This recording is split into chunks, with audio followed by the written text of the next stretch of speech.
Hello guys, sa mga Libra, ano nang kaganapan sa inyo guys? Libra, this is for you.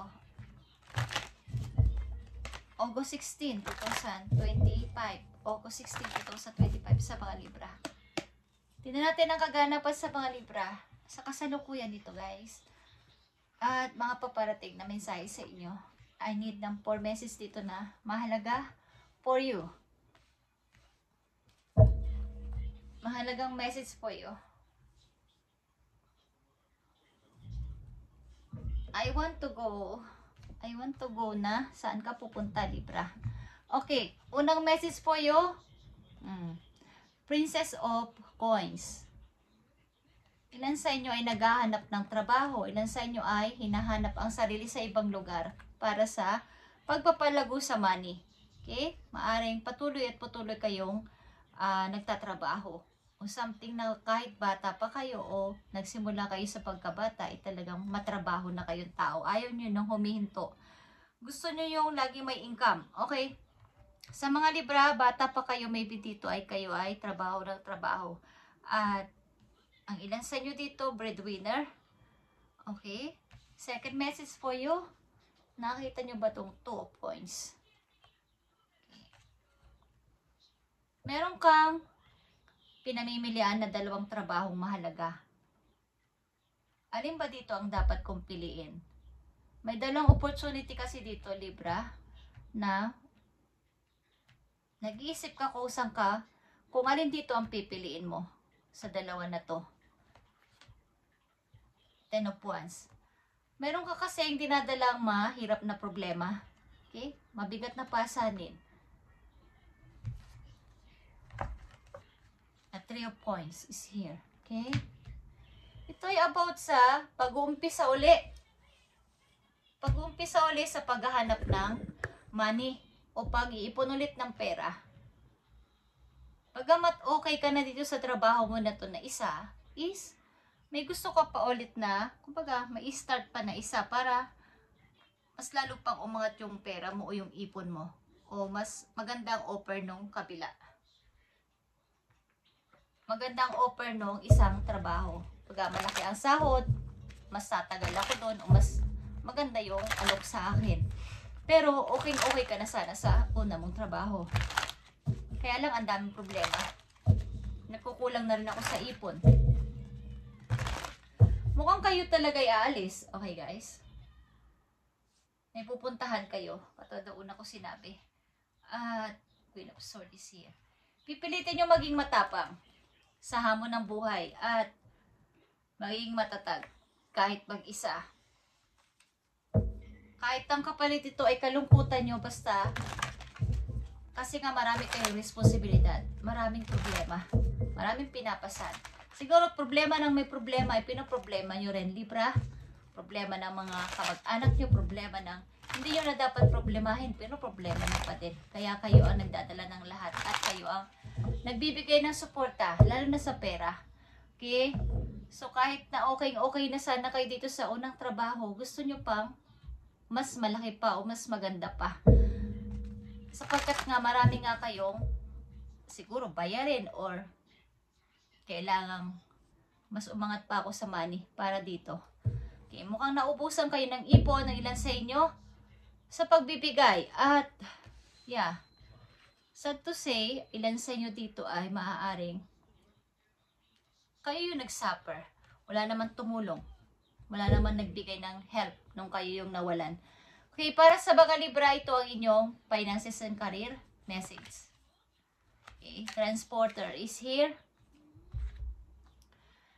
A career of transportation such as travel, driving, or shipping could appeal to you. Okay. Mukhang mag-a-appear sa inyo yung trabaho na kayo ay nagtatransport, yung sumasakay sa labas. Sa labas kayo magtatrabaho or lagi kayong sumasakay sa mga pampubliko sasakyan pagpunta sa trabaho. Maaring ito yung mag-a-appear sa inyo. Ito yung tama ninyong, o kaya ito yung inyong fit na trabaho para sa inyo. Yung mga nagsishipping, something. Yung may kinalaman sa pagta-transport. Okay? Transporter. This is a sign that things will start moving for you quickly. At sign din ito, itong message na to sa'yo na paparating ng mas mabilis o mabilis ang mga bagay-bagay sa buhay mo. Kung ikaw ay may pinaplano at iniisip sa ngayon, sa kasalukuyan, maaaring mabilis darating. Katulad ng pampasahirong sasakyan. Pag huminto ito sa talagang stop niya, stop na mga bus ito, sa bus stop, umihinto sila sa bawat station, umaalis naman din kaagad sila. Madali silang makarating sapagkat ito ay may oras. Okay, so kung may mga binabala kayo sa kasalukuyan, Libra, at may iniisip na kung anong bagay, madali lang itong darating sa inyo. Ikaw ay nagta-travel papunta sa work, maybe. At dapat talaga, ito talaga ay pampinansyal, itong iyong problema sa kasalukuyan. Maaaring kailangan mong mag-take dito ng action para sa iyong financial matter. Meron kang problema sa money, sa mga Libra na nandito? Bakit kayo nakakaranas ng problema sa pera? Guys, ano tong mga problema ninyong pinagdadaanan? At ano tong mga pasanin na to? Ito ba ay talagang pasanin nyo o pasanin ng hindi naman nadadapat na kayo ang nagpapasa nito? Mga problema na to ay inaako ninyo.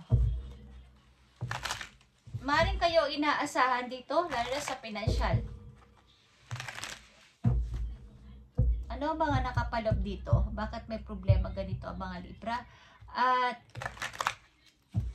maaaring bagay kayo sa mga trabahong sumasakay. Sumasakay sa mga pampasahero, doon kayo naka-linya. Okay? Na magtrabaho, yung lumalabas-labas.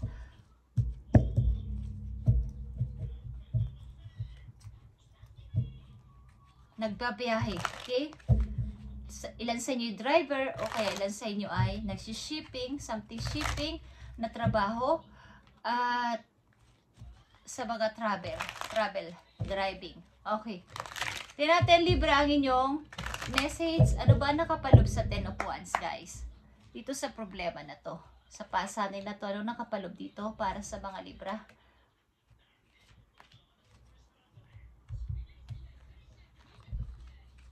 Nakikita nyo ba itong 7 of Wands?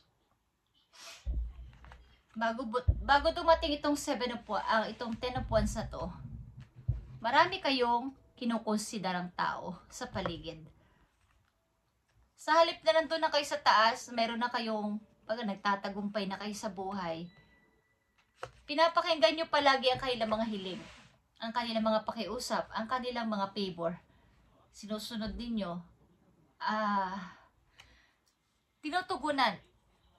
Sa halip na nandun na kayo, nakakaangat-angat na kayo, ay nabagsak kayo sapagkat hinihila kayo ng mga tao na to na bumagsak o bumaba.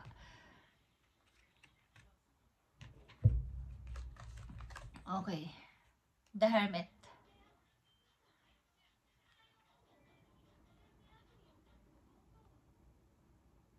Hindi mo tuloy alam kung saan ka, ano ba talaga ang purpose ko. Tumatanda na ako pero wala namang akong hindi ko alam ang patutukuhan ko. Hindi ko alam kung ano talaga yung mission ko dito sa mundo.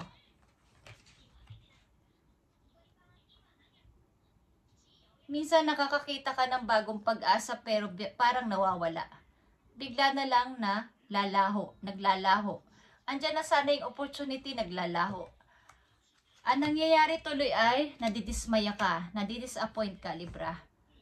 At marami din talagang madadramang tao sa buhay mo, sa paligid mo. 5 of Swords and the 9 of Wands. Maraming problemang hinahatid sa iyo ang mga tao na to sa iyong paligid. Okay? Ito ba ay mga relatives mo o mga taong nandyan sa paligid mo na toxic.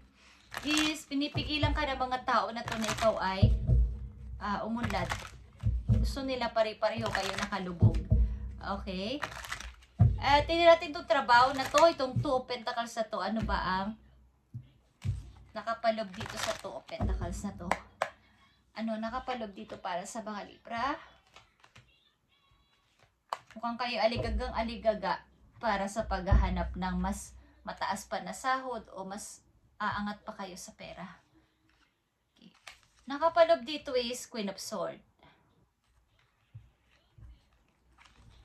Okay? Seven of Cups. Mga option. At mga pagpipilian talaga. Mga offer.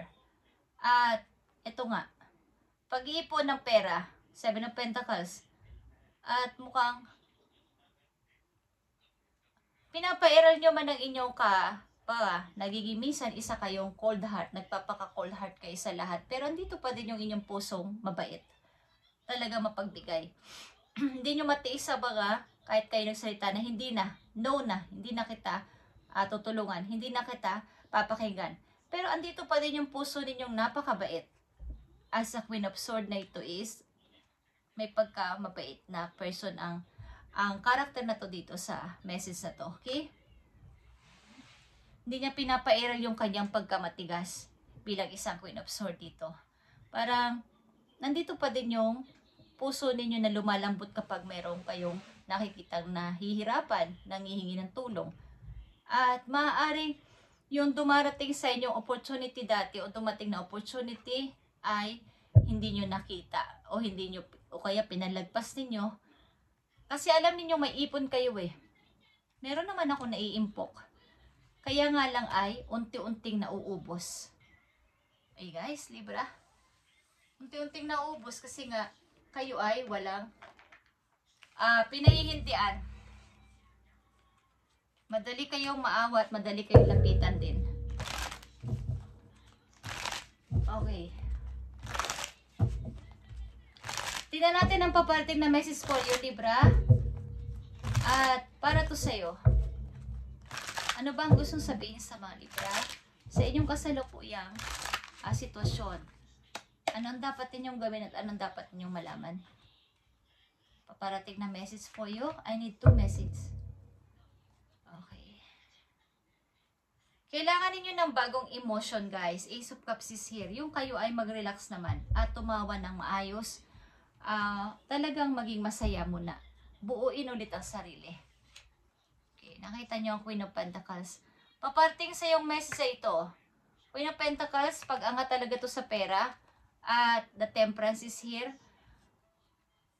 Itong mga pumipigil sa'yo at nag-hold sa'yo pabalik ay iyon ang tanggalin.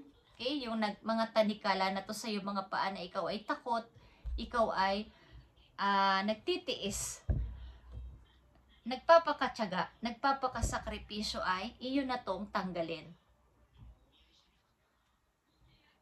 Bilang isang Queen of Pentacles kasi is napaka down to earth ninyong tao, okay? Isa rin naman kasi kayo kumbaga, hindi kayo makatiis kung sino man ang nangangailangan kahit na ano pa mangyari. Kahit sabi nyo, hindi na pwede, dumadating pa rin yung time na kayo ay talagang hindi makatiis. So, ang gagawin nyo yata dito, ilan sa inyo ay lalayo muna. I-accept nyo ang bagong trabaho.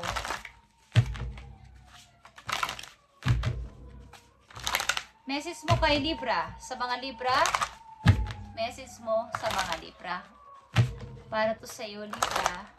Tanggalin mo na tong nag-hold sa'yo pabalik, nag-hold sa'yo na ikaw ay wag mag-forward na mag-forward sapagkat andito ang Queen of Pentacles. Ito ay pag-angat talaga sa iyong kabuhayan. At buuin mo ulit ang iyong sarili. Magpahinga naman, Libra. Okay?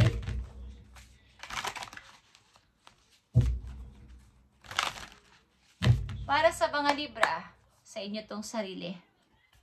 Tingnan natin. Okay, guys. Andito ang storm. Libra, every hurricane comes to an end. Kung ano man ang naranasan yung paghihirap sa ngayon at mga problema ay malapit na magtapos.